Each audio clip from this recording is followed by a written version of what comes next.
يا مساء الحب والجمال على أحلى متابعين في الدنيا كلها. وحشتوني كتير من القصة اللي فاتت، وجايلكم النهاردة بقصة مشوقة قوي، أتمنى إنها تعجبكم. ولو عجبتكم ما تنسوش تدعموني باللايك والشير والاشتراك في القناة، وتفعلوا جرس الإشعارات عشان يوصلكم كل جديد. وأحب كمان أشوف رأيكم في التعليقات. يلا بينا بقى نبدأ القصة. فريد كان راجع من الشغل وكالعادة شاف الناس متجمعة تحت بيته، وقف وقال لنفسه: يا ترى الزفتة دي عملت ايه المرة دي؟ هي مش هترتاح غير لما تولع فينا وفي الحارة كلها. فريد قرب من الناس وقال: وسع يا ابني انت وهو، خلينا اطلع ارتاح، مع ان انا حاسس عمري ما هشوف الراحة غير لما البت دي تعزل من هنا. ما تقول لبنت خالتك تلم الدور، احنا ولا بقينا عارفين ننام ليل ولا نهار من كتر الصوت والفرقعة والدوشة اللي عاملاها لنا. والله اللي مش عاجبه يعزل، بنت خالتي بتخترع لنا حاجات هتودينا كلنا بعون الله ورا الشمس، عارفينها؟ خلص فريد كلامه وطلع للشقة اللي في الدور الأول ودخل، وكانت حنين طالعة من أوضتها وشعرها منكوش ووشها مهبب. فريد رجع لورا بخوف وقال: أعوذ بالله، هي حصلت؟ كمان تحضري عفاريت؟ لا، دي حاجة ما يتسكتش عليها أبدا، أنا لازم أبلغ البوليس. فريد: استنى، أنا حنين، تعال اما اوريك أنا عملت إيه. حنين مين بشكلك اللي يقطع الخلف ده؟ ده أنا آخر مرة شفت حنين بنت خالتي كانت بلون البني آدمين مش بلون كلب البحر.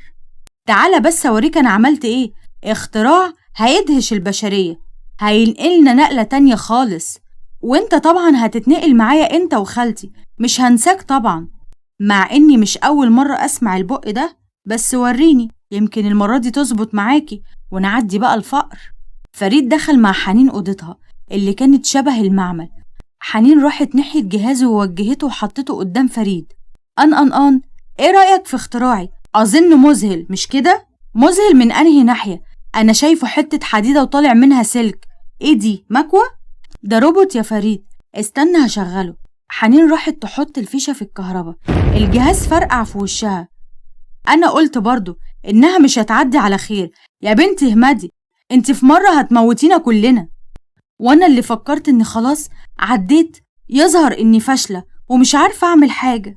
بصي بشعرك وشكلك ده انا مش قادر حتى ابص في وشك، روحي استحمي وتعالي نتكلم على نظافة، ويا ريت تبطلي الاختراعات دي شوية، الناس في الحارة هتطلب لك الامن المركزي. فريد خلص كلامه وطلع للشقة اللي في الدور التاني.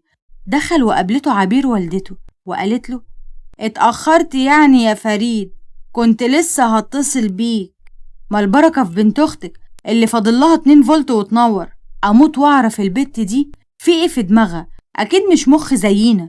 حنين الله اكبر عليها، طالعه لابوها الله يرحمه، كان حاجة كده ملهوش زي. صحيح، هو جوز خالتي مات ازاي؟ مات يا عيني في حادثة عربية، اصل اخترع عربية بتمشي بالريموت، والعربية اول ما بدأت تمشي دسته. انا قلت كده برضو، العيلة دي هتجيب أجلنا كلنا. بقولك يا ماما، حضري لي الغدا بقى عشان أنا واقع من الجوع. من عيني، ادخل غير هدومك وأنا أروح أحطلك الأكل، وتكون حنين طلعت تتغدى معانا. فريد دخل أوضته وغير هدومه وخرج. كانت عبير حطت الأكل على السفرة وحنين جت قعدت معاهم. بقولك يا حنين، انسي موضوع الاختراعات بتاعتك دي، مش هينفعك بحاجة يا بنتي، انت كل يوم والتاني عاملالنا كارثة. شايفة يا خالتي، شايفة بيحبطني ازاي؟ بدل ما يدعمني ويقول لي انا مؤمن بيكي يا بنت خالتي، مؤمن ده مات محروق بسبب تجاربك الفاشلة. قاطعهم جرس الباب، وعبير راحت فتحت واتفاجئت لما شافت نادين خطيبة فريد السابقة. فريد هنا؟ انا عاوزة فريد. هو صحيح اللي انا سمعته ده؟ فريد هيتجوز خلاص؟ عبير كانت واقفة وهترد عليها، بس فريد خرج وقال: هتجوز. ايه بقى اللي جايبك هنا؟ امشي من هنا، قلتلك مش عاوز اشوف وشك تاني. نادين قربت منه وحطت ايديها على كتفه وقالت: كده يا فريد هتنسى حبنا بسهولة كده وعايز تتجوز واحدة تانية؟ اهون عليك. فريد زقها بعيدة عنه وقال: انا ما يشرفنيش ان واحدة زيك تكون مراتي، انا هتجوز واحدة احسن منك بمليون مرة. نادين ردت عليه بغيظ: ويا ترى مين ست الحسن والجمال اللي فضلتها عليا؟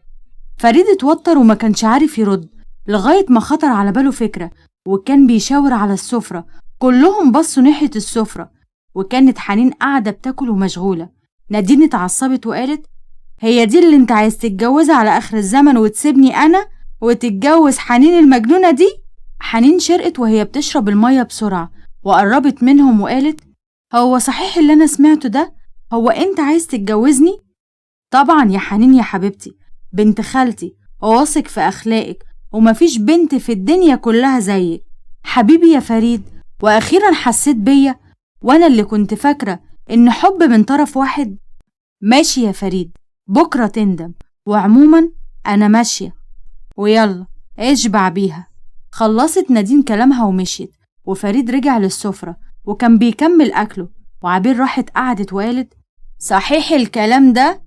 انت ناوي تتجوز حنين فعلا ولا كنت بتقول أي كلام وخلاص؟ حنين ايه بس اللي اتجوزها؟ انت مش شايفة شكلها عامل ازاي؟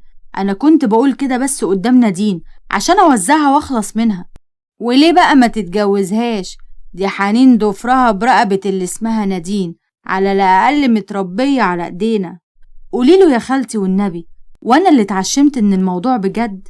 لا بقولك انت وهي شيلوا الموضوع من دماغكم. انا يوم ما افكر اتجوز هتجوز بنت كده صاروخ، مش حنين اللي شبهي دي، ده انا حتى كمان احلى منها. بصت له حنين وعينيها كلها دموع وجريت على شقتها. عبير بصت له بعتاب وقالت له: حرام عليك، ما كانش المفروض تقول لها كده في وشها، كده انت حركتها. كان لازم اعمل كده عشان ما تعشمش نفسها بزيادة. يلا الحمد لله انا شبعت، انا هخش العب بلاي ستيشن، وبعد كده هنزل اقابل واحد صاحبي. وعند حنين اللي كانت بتعيط وقاعدة في اوضتها سمعت جرس الباب بيرن، وقفت قدام مرايتها بسرعة تمسح دموعها وقالت: ده اكيد فريد جاي عشان يصالحني. جريت بسرعة على الباب، فتحت واتفاجئت لما شافت نور صاحبتها وقالت: هو انتي؟ تعالي ادخلي، اول مرة جيلك وملقيش الناس متجمعة تحت البيت. خير يا ترى في ايه؟ لا ما خلاص انا عملت الاختراع النهاردة الصبح. بقولك ايه يا نور، ايه رأيك في شكلي؟ مش بطال، انتي محتاجة بس شوية تظبيطات كده وكله يبقى تمام. فريد بيقولي انك شبهي. انا راجل يا نور؟ بذمتك القمر دي يتقال عليها راجل؟ بصراحة فريد ما كذبش. انت اخر مرة رحتي للكوافير امتى؟ بلاش طيب، عمرك فكرتي تغيري لون شعرك، لبسك، اي حاجة تدل انك انثى؟ واغيره ليه؟ ما انا كده شكلي كويس. لا مش كويس، بصي سيبيلي نفسك خالص وانا هخليكي واحدة تانية خالص. طول ما انت كده فريد ولا عمره هيشوفك ولا يبصلك حتى. وعن نادين اللي كانت قاعدة مع كريم صاحبها وقالت: بقى أنا نادين عامر كل شباب الجامعة كانوا بيترموا تحت رجليا، فريد يسيبني علشان يتجوز المقشفة دي؟ ما انت اللي سبتيه من الأول، انت كنت مخطوباله ومصاحبة عليه واحد تاني. عادي يعني، غلطة وكنت هرجع له تاني. ايه يعني، ما كلنا بنغلط. أنا فاكرك مش بتحبيه بجد، أنا قلت ده مجرد تسلية يعني، وشوية وهتسيبوا بعض. لا أنا شكلي بحبه بجد، وقررت إني مش هتجوز حد تاني غير فريد. بقولك إيه يا كريم، أنت لازم تساعدني في الموضوع ده. أساعدك إزاي يعني؟ أنت عاوزاني أجيب فريد وأقوله يتجوزك؟ ده كان يقطعني ويأكلني للوز. لا مش كده، بص إحنا لازم نخلص من بنت خالته اللي اسمها حنين دي. لازم فريد يعرف إن أنا أحسن منها بمليون مرة. ناوية على إيه بالظبط يا نادين؟ أنت لازم تخلي اللي اسمها حنين دي تشوفك وتعجب بيك كمان. لازم تسيب فريد علشان هو يرجعلي. تاني يوم حنين كانت ماشية مع نور في الشارع. انتي بس فهميني الأول، واخداني على فين؟ هنروح نعمل شوبينج يا ستي ونشتري لبس جديد، شوية حاجات كده لازم تغيري من نفسك. أغير من نفسي؟ تفتكري فريد بعد كل ده هيحبني؟ طبعا هيحبك ويقع في غرامك كمان. يا بنتي انتي مش أي حد، انتي حنين. عارفة انتي بس لو تسمعي كلامي فريد ده هيجيلك راكع. لا بس أنا عندي هدف تاني غير فريد. أنا عاوز أخترع الروبوت بتاعي اللي بحلم بيه. اتنيلي عليكوا على الروبوت بتاعك، كفاية اختراعاتك بقى. أبوكي وأمك ماتوا وسابوكي بسبب الهم ده. لا عندك بقى أبويا إنما أمي ماتت عادي يعني لوحدها. مش هتفرق. يلا بينا بقى قدامي، خلينا نشوف هنبدأ بأنهي محل. حنين ونور راحوا اشتروا هدوم كتير قوي، ونور صممت تاخد حنين للكوافير وغيرت لون شعرها. وقفت حنين قدام المراية وقالت: لا، بس كده أنا شكلي يخوف قوي، أنا خايفة فريد يطفش مني بجد. يا بنتي إيه فهمك انت في الموضة؟ اللون ده أصلا البنات كلها بتعمله دلوقتي. انت متأكدة يا نور إن ده هيجيب معايا نتيجة وفريد هيحبني؟ وحتى لو ما جابش عادي هنغيره، احنا أصلا ما وراناش حاجة. حنين بصت في الساعة وقالت: طب يلا خلينا نرجع على البيت، فريد باقي عليه نص ساعة ويرجع من شغله، خليني أفاجئه. نور وحنين مشيوا، وحنين كانت ماشية في الشارع وسمعت حد من وراها بينادي عليها: أنسة حنين، لو سمحت استني، أنا كنت عاوزك في موضوع مهم. استغربت حنين وقالت: نعم، انت تعرفني منين؟ وليه بتنادي عليا في الشارع؟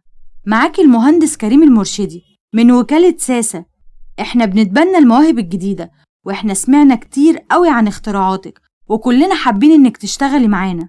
حنين فرحت وقالت: كان قلبي حاسس ان اليوم ده هيجي، طب يلا بينا انا موافقة. يلا ايه حضرتك، مش دلوقتي، احنا لازم نتفق الأول في شروط وكده يعني لازم تعرفيها. تمام نتفق، تعالى معايا على البيت، أنا بيتي قريب من هنا. لا مش هينفع، بصي اديني رقمك وأنا هتصل بيكي وأقولك على الميعاد والمكان اللي هنتقابل فيه. حنين طلعت تليفونها وعطته رقمها وخلصت الكلام معاه ومشيت. وكريم اتصل على نادين وقال لها: ايه ده يا بنتي، دي طلعت دماغها لسعة جدا على الآخر، زي ما يكون ما صدقت. مش قلتلك إنها هتقع بسرعة ومش هتتعبك، يلا بقى كمل جميلك وزي ما اتفقنا. وعند حنين اللي كانت لسه بتفتح باب الشقة اتخضت لما لقت فريد جاي من وراها. تعالي هنا، قوليلي مين الزفت اللي كنت واقفة معاه ده في نص الشارع؟ وشعرك ده انت ازاي تغيري لون شعرك من غير ما تقوليلي؟ انت قصدك كريم، ده من وكالة ساسة، شفت جه اليوم اللي اختراعاتي تسمع والناس كلها تتكلم عني. وكالة ايه؟ انت عبيطة؟ بقولك مين الزفت اللي كان واقف معاكي ده؟ ما قلتلك من وكالة ساسة، قال لي اني مهندس والوكالة بعتته عشان يتبنوا موهبتي. موهبة ايه يا ام موهبة؟ انت مفكرة البومب والصواريخ اللي انت بتفرقعيهم دول مواهب؟ انسي الكلام ده، وعلى الله لاقيكي واقفة بتتكلمي مع راجل غريب كده في الشارع تاني. يو بقى انا مش هسمح لك تقف قدام مستقبلي، ها؟ مسكها فريد من قفاها وقال لها: هتسمعي كلامي بالذوق ولا هتسمعيه بالعافية؟ حنين ردت عليه بخوف: هسمع طبعا، انت صدقت ولا ايه؟ انا كنت بهزر اصلا معاك. خلص فريد كلامه وسابها وطلع لشقته. وحنين دخلت شقتها واتصلت على صاحبتها نور تحكي لها اللي حصل.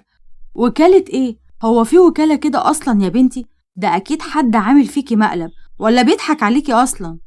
يوه، حتى انت يا نور، وانا اللي فكرتك هتدعميني وتقفي جنبي.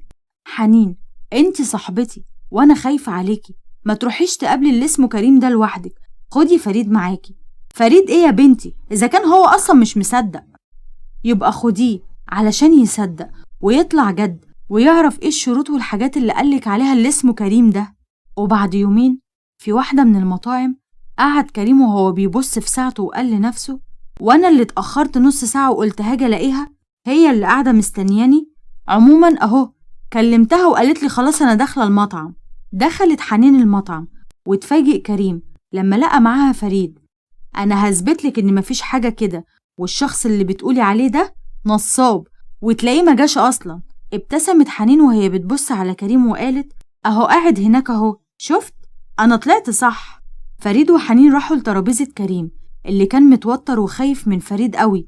قرب منه ومسكه من هدومه وقال: ولا انت هتقول بالظبط انت عاوز ايه وايه الحوار بالظبط، ولا اخدك واطلع بيك على الاسم؟ كريم رد عليه بخوف: والله العظيم ما انا، دي نادين هي اللي قالت لي اعمل كده، انا ماليش دعوة، هي اللي كانت عايزاني اثبت ان حنين زيها زي باقي البنات، تعرف واحد واتنين في نفس الوقت. حنين عينيها دمعت وجريت وخرجت من المطعم. فريد زقه ووقعه في الارض وقال: اللي انت عملته ده انت والزفتة اللي اسمها نادين دي انا مش هعديه بالساهل. خلص فريد ومشي وخرج وملقاش حنين. قرر انه يرجع البيت يصالحها. وبعد وقت حنين كانت قاعدة في شقتها حاسة بالإحباط والحزن. سمعت جرس الباب، راحت فتحت واتفاجئت لما لقت فريد واقف قدامها ومعاه ورد. أنا آسف بالنيابة عن نادين، وعن أي حد فكر إن يضايقك أو يلعب بمشاعرك. لا ما تتأسفش، أنا اللي عبيطة إني صدقت إن ممكن أكون حاجة. بابا عاش ومات بسبب الوهم ده. أفهم من كده إن مفيش اختراعات ولا انفجارات تاني، صح؟ لا اطمن، من بكرة المعمل اللي جوه ده خلاص هيتغير. طب طالما كده بقى، أنا عايزة أتشجع وأطلب حاجة كده منك. حنين، إيه رأيك تتجوزيني؟ حنين كانت مصدومة وقالت: فريد أنت بتتكلم بجد؟ أنت عايز تتجوزني؟ بعيد عن إنك بنت خالتي ومجنونة وكده، بس أنا بحب جنانك وقلت أكسب فيكي ثواب وأتجوزك. إيه رأيك؟ قاطعهم عبير اللي جت وقالت: أنت لسه هتاخد رأيها؟ طبعا موافقة، يلا ابعت هات المأذون. وبعد سنتين تقريبا، في واحدة من الأحياء السكنية كانت عربية المطافي واقفة، ورجال المطافي طلعوا للدور التالت. فريد كان راجع من الشغل وجري بسرعة، ولكن اطمن لما شاف عبير وحنين واقفين في الشارع. قرب منهم فريد وقال: تاني يا حنين؟ انتي ايه ما بتتهديش؟ دي تالت مرة عربية المطافي تيجي في نفس الشهر، مش كفاية؟ أهل الحارة طردونا بسبب عمايلك دي. بص، دي آخر مرة، أوعدك التجربة المرة دي هتنجح. مسكها فريد من قفاها وقال لها: بلا تنجح بلا تفشل، انتي تنسي خالص حكاية التجارب دي، أحسن يمين بالله هبلغ عنك البوليس. هزت حنين راسها بالموافقة، وعبير قربت منها وقالت: انت المرة دي زودتيها قوي، فريد عنده حق، لو حتى مش خايفة على نفسك خافي على البيبي اللي جاي في الطريق. حطت حنين ايديها على بطنها وابتسمت وقالت: صح، انا لازم اوقف التجارب الفترة الجاية، ولما ابني او بنتي يجوا ابقى اعلمهم ونشتغل سوا. عبير بصت لفريد وقالت: مفيش امل، حنين هتفضل زي ما هي. انا بقول احنا ناخد لها بيت في الصحراء هيتفرقع هناك براحتها. قصتنا النهاردة خلصت، يا رب تكون عجبتكم.